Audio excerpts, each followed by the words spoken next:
చెబుతుంది, ఎదిగిన కొద్దీ ఒదగమని అర్థమందులో ఉంది. అపజయాలు కలిగిన చోటే గెలుపు పిలుపు వినిపిస్తుంది. ఆకులన్నీ రాలిన చోటే కొత్త చిగురు కనిపిస్తుంది.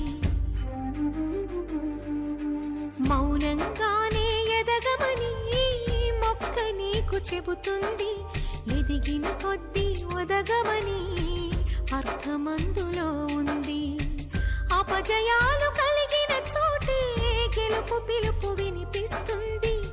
ఆకులన్నీ రాలిన చోటే కొత్త చిగురు కనిపిస్తుంది.